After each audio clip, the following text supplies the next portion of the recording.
ನಮಸ್ಕಾರ. ಪ್ರಜಾಧ್ವನಿ ಟಿವಿಯ ವೀಕ್ಷಕರಿಗೆ ಸ್ವಾಗತ. ಇವತ್ತು ನಿಮ್ಮ ಮುಂದೆ ಸಿಟ್ ಸ್ಟ್ರೇಟ್ ಚಾಲೆಂಜ್ ಅನ್ನ ತಂದಿದ್ದೀನಿ. ಅಂದ್ರೆ ನೀವೆಲ್ಲರೂ ಅದೆಷ್ಟು ಹೊತ್ತಾಗತ್ತೋ ಕೆಳಗೆ ಚಕ್ಲ ಮಕ್ಳ ಹಾಕೊಂಡು ನೆಲದ ಮೇಲೆ ಎಷ್ಟು ಹೊತ್ತು ಕೂತ್ಕೊಳ್ಳೋಕ್ಕಾಗತ್ತೆ ಅಂತ ನೋಡಬೇಕು. ಸ್ಟ್ರೇಟ್ ಆಗಿ ನೇರವಾಗಿ ನಿಮ್ಮ ತಲೆ, ಬೆನ್ನು, ಕತ್ತು, ಭುಜ ಎಲ್ಲ ನೇರವಾಗಿ ಇಟ್ಕೊಂಡು ನೀವು ಎಷ್ಟು ಹೊತ್ತು ಸೆಂಟರ್ಡ್ ಸ್ಟಿಲ್ನೆಸ್ ಅಲ್ಲಿ ಇರಕ್ಕೆ ಸಾಧ್ಯ ಅಂತ ನೀವೇ ಪರೀಕ್ಷೆ ಮಾಡಬೇಕು. ಸೊ ಇದು ಸುಮಾರು ಜನಕ್ಕೆ ಕಷ್ಟ ಅನ್ಸುತ್ತೆ. ಈವನ್ ಸಣ್ಣ ಮಕ್ಕಳಿಗೆ ಸಹ ಇದು ಈಗಿನ ಕಾಲದಲ್ಲಿ ಕಷ್ಟ. ಯಾಕೆ ಅಂದ್ರೆ ಇದು ಚೇರ್ ಸೋಫಾ ಪ್ರಭಾವ. ನಾವು ಚೇರ್, ಸೋಫಾ, ಹಾಸಿಗೆ ಮೇಲೆ ಕೂತು ನಮ್ಮ ಬಾಡಿ ಪಾಸ್ಚರ್ ಅಂದ್ರೆ ದೇಹ ಭಂಗಿ ನೇರವಾಗಿ ಇಟ್ಕೊಳ್ಳೋದು ತುಂಬಾ ಕಷ್ಟ ಅನ್ಸುತ್ತೆ ಈಗಿನ ಕಾಲದಲ್ಲಿ. ಹಾಗಾದ್ರೆ ಇವತ್ತು ನಾವು ಯಾತಕ್ಕೆ ಅಷ್ಟು ನಮ್ಮ ದೇಹ ಭಂಗಿಯ ಮೇಲೆ ಅಷ್ಟು ನಾವು ಗಮನವನ್ನ ಕೊಡಬೇಕು, ಯಾತಕ್ಕೆ ಅದಷ್ಟು ಪ್ರಮುಖವಾಗಿದೆ ಅಂತ ತಿಳಿಯೋಣ. ನಾವು ಹೋದ ಸಂಚಿಕೆಯಲ್ಲಿ ಹೇಳ್ದಂಗೆನೆ ನಮ್ಮ ದೇಹ ಭಂಗಿ ಹೇಗಿರುತ್ತೋ ಅದರಂತೆಯೇ ನಮ್ಮ ಮನಸ್ಸಿರುತ್ತೆ. ನಮ್ಮ ಮನಸ್ಸನ್ನ ನಿಯಂತ್ರಿಸಬೇಕು ಅಂದ್ರೆ ಮೊದಲು ನಮ್ಮ ದೇಹ ಭಂಗಿಯನ್ನ ನಿಯಂತ್ರಿಸಬೇಕು. ಯಾಕಂದ್ರೆ ನಮ್ಮ ಮನಸ್ಸು ತುಂಬಾ ಫಾಸ್ಟ್, ವೇಗವಾಗಿ ಓಡುತ್ತೆ. ಅದನ್ನ ನಿಯಂತ್ರಿಸೋದು ಕಷ್ಟ. ಆದ್ರೆ ದೇಹ ಅನ್ನೋದು ಸ್ಲೋ, ಇದು ನಿಧಾನವಾಗಿದೆ. ನನ್ನ ದೇಹವನ್ನ ನಾನು ನಿಧಾನಕ್ಕೆ ಎತ್ತಬಹುದು, ನಿಧಾನಕ್ಕೆ ಕೆಳಗೆ ಇಳಿಸ್ಬೋದು. ನಾನು ಹೆಂಗ್ ಇಚ್ಛಿಸ್ತೀನೋ ಅದರಂತೆ ಈ ದೇಹವನ್ನ ನಾನು ಕಂಟ್ರೋಲ್ ಮಾಡ್ಬೋದು. ಅದಕ್ಕಾಗಿಯೇ ಮೊದಲು ದೇಹ ಭಂಗಿಯಿಂದ ಪ್ರಾರಂಭ ಮಾಡಬೇಕು. ಈ ದೇಹ ಭಂಗಿಯನ್ನ ಅರ್ಥ ಮಾಡ್ಕೊಳ್ಳೋದಕ್ಕೆ ನಾವು ಒಂದು ಕಾನ್ಸೆಪ್ಟ್ನ ಅರ್ಥ ಮಾಡ್ಕೋಬೇಕು. ಅದೇನು ಅಂದ್ರೆ ಆಕ್ಸಿಸ್. ಆಕ್ಸಿಸ್ ಅಂದ್ರೆ ಅಕ್ಷರೇಖೆ. ನಮ್ಮ ಯಾವುದೇ ಒಂದು ವಸ್ತುವಿಗೆ ಒಂದು ಡಿಸೈನ್, ಏನಾದ್ರೂ ಒಂದು ಆರ್ಕಿಟೆಕ್ಟ್ ಡಿಸೈನ್ ಮಾಡ್ಬೇಕಿದ್ರು ಒಂದು ಸಿಮೆಟ್ರಿ, ಸಮರೂಪತೆಯನ್ನ ಕಾಪಾಡೋದಕ್ಕೆ ಒಂದು ಸೆಂಟ್ರಲ್ ಇಮ್ಯಾಜಿನರಿ ಲೈನ್ ಹಾಕ್ಬಿಟ್ಟು ಈ ಕಡೆನೂ ಎಷ್ಟು ಸೆಂಟಿಮೀಟರ್ ಇರುತ್ತೋ ಆ ಕಡೆನೂ ಅಷ್ಟೇ ಸೆಂಟಿಮೀಟರ್ ಇಟ್ಟು ಅವರು ಡ್ರಾಯಿಂಗ್ ಮಾಡ್ತಾರೆ. ಅದೇ ರೀತಿ ಒಂದು ಸೆಂಟ್ರಲ್ ಇಮ್ಯಾಜಿನರಿ ಲೈನ್ ತಗೊಂಡ್ರೆ ನಮ್ಮ ದೇಹದಲ್ಲಿ ಇದು ಒಂದು ಇಮ್ಯಾಜಿನರಿ ಲೈನ್. ಸೊ ಆ ತರ ನಮ್ಮ ದೇಹದಲ್ಲಿರೋ ಆಕ್ಸಿಸ್ ಯಾವುದು ಅಂದ್ರೆ ನಮ್ಮ ಬೆನ್ನೆಲುಬು. ನಮ್ಮ ಎಲುಬೆನೆ ನಮ್ಮ ದೇಹದಲ್ಲಿ ಒಂದು ಆಕ್ಸಿಸ್ ಅಥವಾ ಅಕ್ಷರೇಖೆ. ಈ ಆಕ್ಸಿಸ್ ಇರೋ ಕಾರಣಕ್ಕೇನೆ ಒಂದು ಸಮರೂಪತೆ ಅಥವಾ ಸಿಮೆಟ್ರಿ ಇದೆ, ಬ್ಯಾಲೆನ್ಸ್ ಇದೆ, ಸಮತೋಲನ ಇದೆ, ಹಾರ್ಮನಿ ಅಂದ್ರೆ ಸಾಮರಸ್ಯ ಬರುತ್ತೆ, ಒಂದು ಬ್ಯೂಟಿ ಅಂದ್ರೆ ಒಂದು ಸೌಂದರ್ಯ ಬರುತ್ತೆ, ಗ್ರೇಸ್ ಒಂದು ಲಾಲಿತ್ಯ, ಇದೆಲ್ಲ ಬರೋ ಯಾತಕ್ಕೆ ಅಂದ್ರೆ ಆ ಮಧ್ಯದಲ್ಲಿ ಒಂದು ಆ ಆಕ್ಸಿಸ್ ಇರೋ ಕಾರಣಕ್ಕೇನೆ. ಪ್ರಕೃತಿಯಲ್ಲೂ ಕೂಡ ನೀವು ನೋಡ್ಬೇಕಾದ್ರೆ ಹೇಗೆ ಈ ಹೂವಾಗ್ಲಿ ಎಲೆ ಆಗ್ಲಿ ಎಲ್ಲದಕ್ಕೂ ಒಂದು ಮಧ್ಯದಲ್ಲಿ ಒಂದು ಆಕ್ಸಿಸ್ ಇದೆ. ಆ ಆಕ್ಸಿಸ್ ಸುತ್ತಾನೆ ಎಲ್ಲವನ್ನ ರಚಿಸಲಾಗಿದೆ ಅಂತ. ಮಾನವರು ಕೂಡ ಪ್ರಕೃತಿಯದ್ದೇ ಒಂದು ಭಾಗ. ಹಾಗಾಗಿ ನಮ್ಮ ದೇಹದ ರಚನೆ ಕೂಡ ಸಿಮೆಟ್ರಿಕಲ್ ಆಗಿದೆ. ಅದಕ್ಕೆ ನಮ್ಗೆ ಒಂದ್ ಕಡೆ ಕಣ್ಣು, ಇನ್ನೊಂದ್ ಕಡೆ ಕಣ್ಣು, ಒಂದ್ ಕಡೆ ಕಿವಿ, ಇನ್ನೊಂದ್ ಕಡೆ ಕಿವಿ, ಕೈ, ಕಾಲು ಎಲ್ಲ ಸಿಮೆಟ್ರಿಕಲ್ ಆಗಿದೆ. ಸ್ವಾರಸ್ಯಕರ ವಿಷಯ ಅಂದ್ರೆ ನಾವು ಗರ್ಭದಲ್ಲಿ ಇರ್ಬೇಕಾದ್ರೂ ಕೂಡ ಮೊದಲನೆಯ ಅಂಗ ಯಾವುದು ಡೆವಲಪ್ ಆಗುತ್ತೆ, ಮೊದಲನೇದು ಏನ್ ಡೆವಲಪ್ ಆಗುತ್ತೆ ಅಂದ್ರೆ ಒಂದು ನ್ಯೂರಲ್ ಟ್ಯೂಬ್ ಅಂತ ಡೆವಲಪ್ ಆಗುತ್ತೆ. ಅದೇನೇ ಮುಂದೆ ಹೋಗಿ ಸ್ಪೈನ್ ಅಥವಾ ಬೆನ್ನೆಲುಬಾಗತ್ತೆ. ಸೊ ಮೊದಲು ನಮ್ಮ ಗರ್ಭದಲ್ಲೂ ಕೂಡ ಏನು ದೇಹದಲ್ಲಿ ಡೆವಲಪ್ ಆಗುತ್ತೆ, ಏನು ಮೊದಲು ಸೃಷ್ಟಿ ಆಗತ್ತೆ ಅಂದ್ರೆ ಸ್ಪೈನ್. ಯಾಕಂದ್ರೆ ಆ ಆಕ್ಸಿಸ್ ಸುತ್ತಾನೆ ಮಿಕ್ಕಿದೆಲ್ಲ ಆರ್ಗನ್ಸು, ಮಿಕ್ಕಿದೆಲ್ಲ ಏನೇ ಬರ್ಬೇಕಿದ್ರು ಅದ್ರ ಸುತ್ತಾನೆ ಡೆವಲಪ್ ಆಗತ್ತೆ. ಈ ಆಕ್ಸಿಸ್ ನ ಮೇಂಟೈನ್ ಮಾಡೋದು ತುಂಬಾ ಮುಖ್ಯ.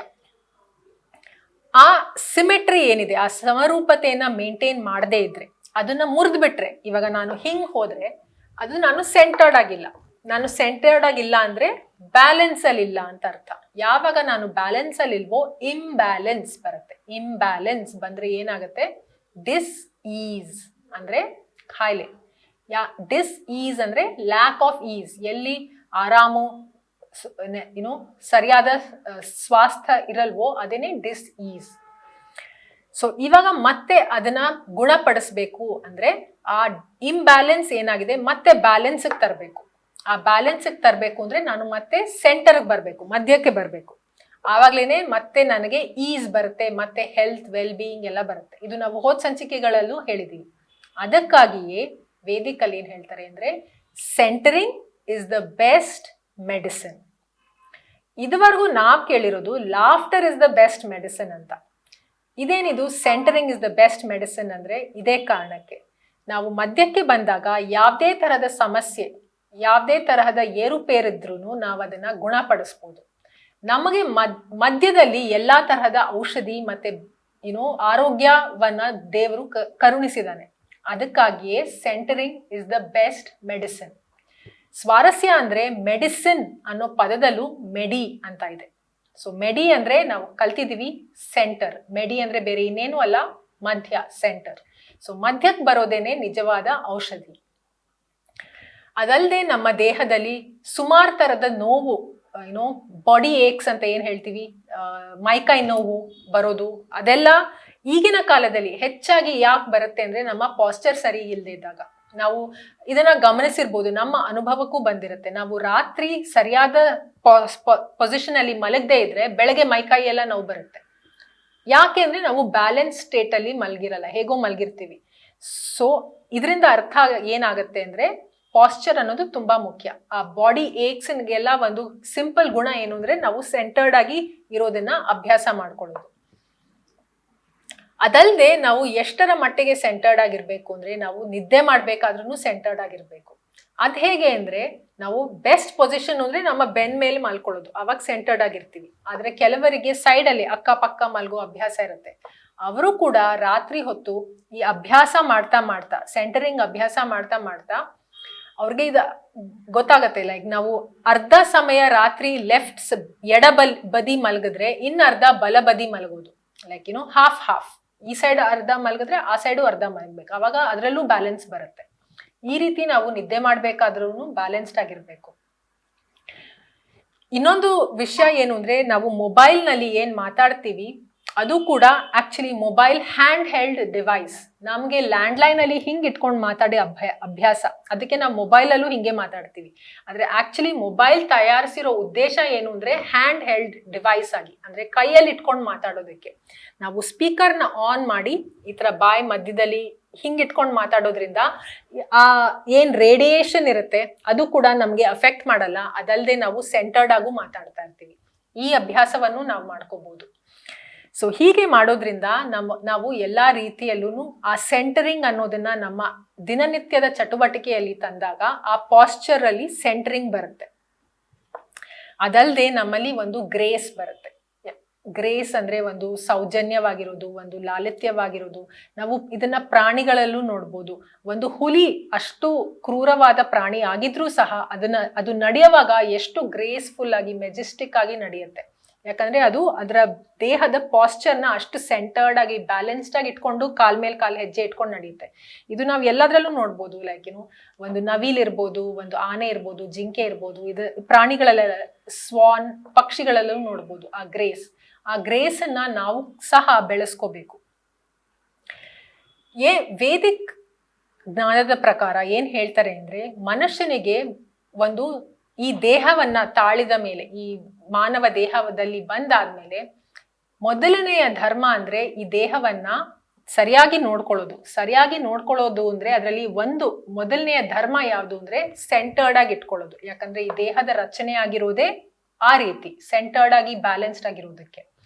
ಸೊ ಇದು ಒಂದು ಧರ್ಮ. ಈ ದೇಹದ ಧರ್ಮ ಯಾವುದು ಅಂದ್ರೆ ಸೆಂಟರಿಂಗ್ ಮಾಡೋದು. ಹಂಗ್ ಮಾಡ್ದಿದ್ದಾಗ, ನಾವು ಸೆಂಟರ್ಡ್ ಆಗಿ ನಮ್ಮ ದೇಹವನ್ನ ಇಟ್ಕೊಳ್ಳಿದ್ದಾಗ ಈ ದೇಹದಿಂದ ಮಾಡೋ ಕರ್ಮಗಳು ಇನ್ಕೊಹರೆಂಟ್ ಆಗಿರುತ್ತೆ, ಅಂದ್ರೆ ಸುಸಂಬದ್ಧವಾಗಿರಲ್ಲ. ಯಾವ ಕರ್ಮ ಸುಸಂಬದ್ಧವಾಗಿರಲ್ವೋ, ಇನ್ಕೊಹರೆಂಟ್ ಆಗಿರುತ್ತೋ ಅದರ ಪರಿಣಾಮ ಯಾವಾಗ್ಲೂ ಸರಿ ಇರಲ್ಲ, ಅದು ಬ್ಯಾಕ್ ಫೈರ್ ಆಗತ್ತೆ. ಈ ಕಾರಣಕ್ಕೇನೆ ನಾವು ಏನಾದ್ರೂ ಕರ್ಮ ಮಾಡಕ್ಕೂ ಮುಂಚೆ ಇದನ್ನ ನಾವು ಸೆಂಟರ್ಡ್ ಆಗಿರೋದನ್ನ ಅಭ್ಯಾಸ ಮಾಡಬೇಕು. ಅದಕ್ಕೆ ಏನ್ ಹೇಳ್ತಾರೆ ಅಂದ್ರೆ ಪಾಸ್ಚರ್ ಇಸ್ ಪ್ರೈಮರಿ, ಅಂದ್ರೆ ದೇಹ ಭಂಗಿ ಪ್ರಾಥಮಿಕ. ಈ ಮಾನವ ಜನ್ಮ ತಾಳಿದ ಮೇಲೆ ಮಾನವರು ಮಾಡಬೇಕಾದ ಮೊದಲನೇ ಕರ್ತವ್ಯ ಅಂದ್ರೆ ಅವರ ದೇಹ ಭಂಗಿಯನ್ನ ಸರಿಯಾಗಿ ಇಟ್ಕೊಳ್ಳೋದು. ಅದು ಬರೀ 5 ನಿಮಿಷ ಅಲ್ಲ, 1 ದಿನ ಅಲ್ಲ, 1 ವಾರ ಅಲ್ಲ, 24 ಗಂಟೆ, 7 ದಿನ, 365 ದಿನ ನಾವು ಬದುಕಿರುವ ತನಕವೂ ಈ ದೇಹ ಭಂಗಿಯನ್ನ ಸೆಂಟರ್ಡ್ ಆಗಿ ಇಟ್ಕೊಳ್ಳೋದು ನಮ್ಮ ಕರ್ತವ್ಯ. ಇದು ಮೊದಲನೆಯ ಜವಾಬ್ದಾರಿ.